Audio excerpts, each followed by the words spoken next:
ஒருமுறை நாரத முனி தனது பகவான் கிருஷ்ணனிடம் கேட்டார், இந்த உலகம் என்றால் என்ன? பகவான் கிருஷ்ணர் சொன்னார், இன்று நீ கிராமத்துக்குச் செல். அங்கே ஒரு குறிப்பிட்ட வீட்டின் வாசலில் பிச்சை கேள். திரும்பி வந்த பிறகு உலகம் என்ன என்று நான் உனக்குச் சொல்லுகிறேன். நாரத முனியும் மகிழ்ச்சியுடன் ஓடிப்போனார். இன்று உலகத்தின் ரகசியத்தை அறிந்து கொள்ளப் போகிறேன் என்ற ஆவல். நாரத முனி ஒரு வீட்டின் கதவைத் தட்டினார். கதவை ஒரு அழகிய இளம்பெண் திறந்தாள். அவ்வளவு அழகான பெண்ணை அவர் முன்பு ஒருபோதும் பார்த்ததில்லை. அவளின் அழகில் அவர் மனம் மயங்கிப் போனது. தான் பகவான் கிருஷ்ணருக்காக பிச்சை கேட்க வந்தது கூட மறந்துவிட்டார். பகவான் பசித்துக் காத்திருக்கிறார் என்பதும் மறந்தது போனது. அவர் நேராக அந்த பெண்ணிடம் திருமணம் செய்ய வேண்டுமென்று கேட்டார். அந்த காலத்தில் ஒரு பிராமணன் திருமணத்திற்கு கேட்டால் மறுப்பது அரிது. பெண் சொன்னாள், என் தந்தை வயலிலிருந்து வருவார், அவரிடம் பேசலாம், உள்ளே வந்து ஓய்வு எடுங்கள். அவர் வீட்டுக்குள் சென்றார். சில நேரத்தில் தந்தை வந்தார். திருமணம் நடந்தது. பகவான் கிருஷ்ணர், பிச்சை எல்லாம் மறந்து போயின. காலம் சென்றது. அவர்களுக்கு குழந்தைகள் பிறந்தனர். 3 குழந்தைகள். ஒரு நாள் கிராமத்தில் பெருவெள்ளம் வந்தது. நதி கரை புரண்டு ஓடியது. முழு கிராமமும் நீரில் மூழ்கத் தொடங்கியது. அவர் தனது மனைவியையும் 3 குழந்தைகளையும் காப்பாற்றிக் கொண்டு ஓட முயன்றார். ஆனால் வெள்ளம் கொந்தளித்தது. ஒரு குழந்தையை காப்பாற்ற முயன்றபோது மற்ற 2 குழந்தைகள் நீரில் அடித்துச் செல்லப்பட்டனர். அவைகளை பிடிக்க முயன்றார், முடியவில்லை. மனைவியை காப்பாற்ற முயன்றார், குழந்தையும் போனது. இறுதியில் தன்னை காப்பாற்ற வேண்டிய நிலை வந்தது. மனைவியும் நீரில் அடித்துச் செல்லப்பட்டாள். எப்படியோ அவர் மட்டும் உயிர் தப்பி கரையை அடைந்தார். மிகுந்த சோர்வால் அங்கேயே விழுந்து மயங்கினார். அவர் கண்களைத் திறந்தபோது பகவான் கிருஷ்ணர் அவர் முன் நின்றிருந்தார்.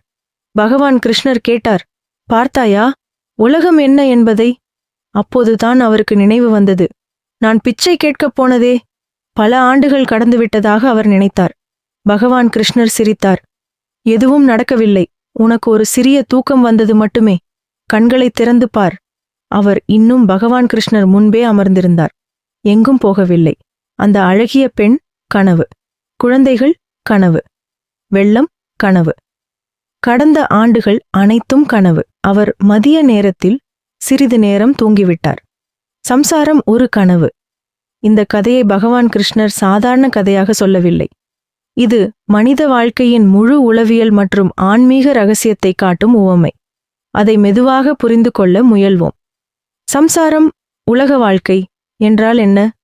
சம்சாரம் என்பது வெளி உலகம் அல்ல, மனத்தின் கனவு. நாரத முனி உண்மையில் எங்கும் போகவில்லை. அவர் பகவான் கிருஷ்ணர் முன்பே இருந்தார். ஆனால் மனம் ஒரு கனவு உருவாக்கியது. காதல், திருமணம், குழந்தைகள், பயம், இழப்பு, துயரம், இவை அனைத்தும் மன அனுபவங்கள். அதேபோல் நாமும் என் வாழ்க்கை, என் உறவு, என் வெற்றி, என் துன்பம் என்று நினைப்பது விழிப்புணர்வு இல்லாத நிலையில் நிகழும் மனக்கனவு. விழிப்புணர்வு இல்லாத வாழ்க்கையே சம்சாரம். ஏன் அவர் பகவான் கிருஷ்ணரை மறந்தார்? பகவான் கிருஷ்ணர் சத்தியம் ஸ்லாஷ் விழிப்பு ஸ்லாஷ் ஆத்மா அழகிய பெண் சமம் ஆசை டிசையர். ஆசை வந்தவுடன் என்ன நடக்கிறது? இலக்கு மறைகிறது, சத்தியம் மறைகிறது, நினைவு மறைகிறது, ஆசை என்பது மறதி என்கிறார் ஓசோ. நாம் பிறந்ததின் உண்மையான நோக்கம் என்ன என்று யாருக்கும் நினைவில்லை. ஏனெனில் மனம் ஆசைகளில் மயங்கியுள்ளது. கால மாயை, டைம் இல்யூஷன் கதையில் பல வருடங்கள் வாழ்ந்ததாக அனுபவம். ஆனால் உண்மையில் சில நிமிட தூக்கம். மனத்தில் நேரம் உண்மை அல்ல. கனவில் 10 வருடம் வாழலாம், ஆனால் விழித்தால் 5 நிமிடம். அதேபோல் வாழ்க்கை முழுவதும் வாழ்ந்தோம் என்று நினைக்கிறோம். ஞான விழிப்பு வந்தால் அது ஒரு கணம் போல தோன்றும். அதனால் உபனிஷத்துகள் சொல்கின்றன, வாழ்க்கை சமம் கனவு போன்றது. வெள்ளம் என்ன குறிக்கிறது? வெள்ளம் சமம், மரணம் பிளஸ் நிலையின்மை. நாம் பிடித்து கொண்ட அனைத்தும் உறவுகள், சொத்து, உடல் அடையாளம். ஒரு நாள் அனைத்தும் அடித்துச் செல்லப்படும். நாரத முனி காப்பாற்ற முயன்றார், முடியவில்லை. நன்றாக நினைவிற்கொள்ளுங்கள், நீ பாதுகாக்க முயல்வதெல்லாம் நிலையற்றது. அதனால் துன்பம் உருவாகிறது. பகவான் கிருஷ்ணர் என்ன செய்தார்? பகவான் கிருஷ்ணர் அவரை விழித்தார். விழிப்புணர்வு. அவர் புதிய அறிவு கொடுக்கவில்லை, உலகத்தை அழிக்கவில்லை, கனவை மாற்றவில்லை, அவரை விழிக்கச் செய்தார். இதுதான் ஆன்மீகம். ஆன்மீகம் என்பது புதிய வாழ்க்கை உருவாக்குவது அல்ல, விழித்துக் கொள்வது. இந்த கதையின் சாரம், சம்சாரம் உண்மை அல்ல, அதில் தூங்கிக் கொண்டிருக்கும் நிலையே உண்மை பிரச்சனை. நீ உலகத்தை விட்டு ஓட வேண்டியதில்லை. நீ செய்ய வேண்டியது ஒன்றே, விழிப்பு, அவேர்னஸ். விழித்தவுடன் ஆசை இருக்கலாம், வாழ்க்கை நடக்கலாம், உறவுகள் இருக்கலாம், ஆனால் அது கனவு என்று தெரியும். அப்போது பற்றுதல் இல்லை, பயம் இல்லை, துன்பம் இல்லை. சம்சாரத்திலிருந்து விடுபட வேண்டாம், அதிலிருந்து விழித்துக் கொள்ள வேண்டும். வாழ்க்கை ஒரு கனவு என்பதை நேரடியாக உணர உதவும் பிராக்டிகல் தியான பயிற்சி. பயிற்சி 1. கனவு நினைவு தியானம் 5 நிமிடம். எப்படி செய்வது? 1. அமைதியாக அமருங்கள். கண்களை மெதுவாக மூடுங்கள். 2. நேற்று நீங்கள் கண்ட ஒரு கனவை நினைவிற்கு கொண்டு வாருங்கள். 3. உங்களையே கேளுங்கள். கனவில் அது உண்மையாகத் தோன்றியதா? அப்போது அது கனவு என்று தெரியுமா? பதில்: தெரியாது. 4.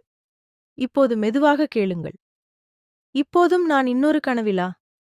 பதில் சொல்ல வேண்டாம். கேள்வி மட்டும் இருக்கட்டும். மனம் குழப்பமடையும், அதுவே தொடக்கம்.